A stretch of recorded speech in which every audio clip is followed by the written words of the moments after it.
Hey, this is Sean from HZad Education. Today we're going to talk about the book Transform Your Habits by James Clear. James Clear is a wonderful author. He has written many books on habits. Another one is Atomic Habits, and his books are pretty much free. If you go online, Google Transform Your Habits by James Clear, especially that one is free. It's a PDF. So I really suggest you guys give that a read.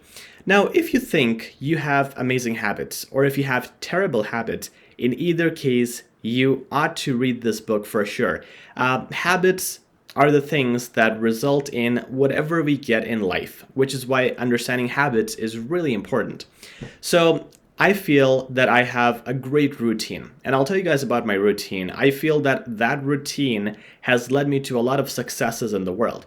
So my first routine, if I talk about mind power, in the morning when I get up, this is something that Bob Proctor taught me. Bob Proctor, again, a genius on mind power. He said every morning when you wake up, your mind is at full velocity, is at full concentration at that time. And a lot of mind experts say this. So if you get out of bed and you stub your toe on the wall, you're going to have a really bad day because your day started terribly. But if you start positively, your whole day has that tone. And I'm sure you guys have noticed this as well. You know, you wake up, you get a great news on your cell phone, you have an email, you have something good, then your whole day has that pattern and vice versa. So Bob Proctor says, when you start your day, the first thing you want to do is tell yourself 10 things that you are thankful for. 10 things that you're thankful and grateful for. It could be your relationship, your money, your job, your life, your house, whatever. And I'm sure everybody has things to be thankful for. You know that saying, right? I was disappointed, something like I was disappointed in my life until I saw this guy without hands and feet, right? So I'm sure there's people who have things who they can be thankful about. And easily you can make a list of 10 things. So I start off in the morning thinking like that. And that puts me in an amazing mood right away. And that defines the rest of my day. At night, when I sleep, before I sleep, I meditate always. I look like a corpse when I'm sleeping because I'm sleeping straight and I look weird. But I feel great because when I meditate before sleeping, I'm able to visualize what I want in life. I'm able to have a vision of what I really am chasing after and feel that. And it makes me feel great. It makes me feel relaxed. In the middle of the day, I work out 2 hours every day for 5 days a week at least. I eat great food, all greens, protein, low carbs, and I try to keep as healthy as I can. I stay away from news. I stay away from negative people and influences, and the rest of the day is busy working. In the evening, I stop at 8 o'clock. Whatever I'm doing, that's why if some of you message me after 8 p.m., you will see that I don't respond. 8 to 10 is family time, 8 to 10 minimum. 10 o'clock, you hit bed, 7 a.m., you wake up. That's my routine, and that has resulted in a lot of good things in my life. If your mind is healthy with meditation and positive thinking, I pray as well, so that really helps the mind. And your spirit is healthy, again, with meditation, and your physical body is happy with the workout, you can have an amazing and productive lifestyle. So I'm very proud to say that I have all of that. And there are some techniques that I learned personally. One thing I'll tell you guys about from myself, and then I'll tell you what James Clear talks about. What I learned very early in my life was, I don't know who said it, but someone said, this is a popular saying, when you want to start something, just sit down and start it. You might think it's pretty stupid, or you might think it is the most intelligent and smart thing that someone has ever said. A writer, there was a famous writer, again, I'm not good with names. This guy wrote on a piece of paper, like a flashcard, the same thing. If you really want to start your article, just get started. And he put this little sheet of paper in front of him on his table every day. So whenever he felt lazy, that piece of paper told him, you want to start, just get started. What this means is if you have a 1,000-word article to write, you're a student, just start with word number 1. And then you'll eventually want to write word number 2, word number 3, and so on. And you'll make a whole sentence, then you'll make the next sentence, and so on. So that's the power of just getting started. So that's one thing that I have learned very early in my life, and that has helped me to make good habits and keep them consistently. Another thing I'll tell you is about habits that you need time to make them habits. When we teach English language, we tell people that you need at least If you're learning accent, you need at least 1 or 2 months to build a habit, to build a good accent. The same thing happens with other things in life. You need about 40, so they say about 40 to 120 days. There's different opinions, but basically if you have achieved 40 days of doing something consistently, most likely you can do it for the rest of your life. So that's the technique for habits. That's the timeline. Now, James Clear talks about transforming your habits. He talks about this in his book, and I'm not going to jump into that chapter about, how you can get rid of smoking and drinking and gambling and all that stuff. That is in that book, and I don't think that a lot of people have that issue these days, especially with electronic smoking and so on. So let's skip to the part where we're just talking about being productive. We're talking about how to develop great habits. So he says, you set a goal for yourself, right? You set a goal that you want to lose 20 pounds in the next year, if you're, for example, a female. And if you're a guy, you want to gain 50 pounds by the next year. Many times we focus on that big goal, right? You focus on that situation that you want to be here at this point. Unfortunately, majority of the times we ignore the small steps that will lead us there. So we ignore what we have to do today or tomorrow to get on that path to eventually achieve that result. So what that means is, if I want to lose 20 pounds, what I need to do starting today is get rid of all the junk in my fridge, right? Get rid of all the ice creams, desserts, and everything. And what I need to do again after that is go to a Walmart store, go to a superstore, and buy a lot of greens, buy veggies, buy fruits, and buy nuts, okay?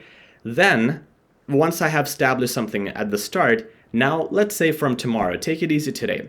Starting tomorrow, I need to get on a treadmill for 10 minutes only. I won't lose 20 pounds in a year, even in a year, with 10 minutes of workout per day, but I'm gonna start with 10 minutes. The next day I'm going to start with 15. The next day I'm going to start with 20 and so on. I need an hour every day to work out, and I'll lose 20 pounds actually much faster than a year. But if I start the very next day with an hour of workout, I'm going to give up the day after. So that's what James Clear very easily explains. And this is human behavior. You can take it up as a challenge that, no, I'll start tomorrow 1 hour every day, but it's recommended you don't. It's always recommended you start small and go big later. So start slowly. So the first thing is, again, to reiterate, the first thing is you start thinking about the actual steps that you need to get to your goal instead of simply thinking of the goal. You have to think of both things. What you need to accomplish in a year from now, and what you need to start doing today or tomorrow, the small steps that will help you achieve it. And then exactly what I said is what you need. Start with the small steps, then make them bigger eventually. I have a friend who is very hardworking, and he doesn't take a day off, and he's always burnt out. So when you meet him, he's always stressed, he's always burnt out, he's not happy. And he says, if I work a Sunday or a Saturday and everybody else is working Monday to Friday, I'm going to be more successful. He's not completely incorrect, because let me tell you, Floyd Mayweather, he wakes up at 3 a.m. and I think Dwayne Johnson wakes up at 4 a.m. to do his workout. Both of them do this, and both of them say the same thing. If we can wake up a few more hours before everybody else, when everybody else is sleeping, we'll be ahead. That's not wrong. But they also take at least 1 or 2 days off in a week. So yes, when you work, you should be a workaholic. You should be a workhorse during the days you decide to work, but you got to take a day off. You got to take a vacation. Every successful person, you name it, you search successful people, they all take breaks, okay? And when they take breaks, they take serious breaks, like they really enjoy. This, again, is human nature, right? Just like we have desires. We have desire for money, we have passion, we have lust. We have a desire also to take a break. If we don't take a break, we burn out. And if we don't burn out, you're a crazy work machine, you don't burn out, you will lack creativity. If you give yourself a break, the next day you will have more creativity that will help you with your work and business. So this is the reward scenario that James Clear mentioned. This is the next part of building habits. when you start to actually do something which is a good habit. Now I've started working out. I worked out 10 minutes, then 15, then 20, and so on.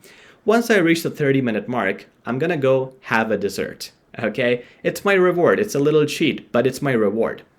Then I reach 60 minutes a day, I'm gonna have a big dessert now, and so on. That's just with workout, and it should be with other things as well.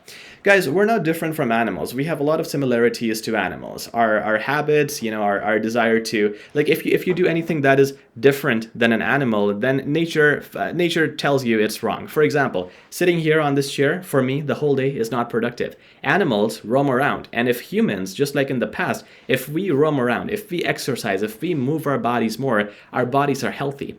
That's why nutritionists always tell you, you were meant to move, you were not meant to sit.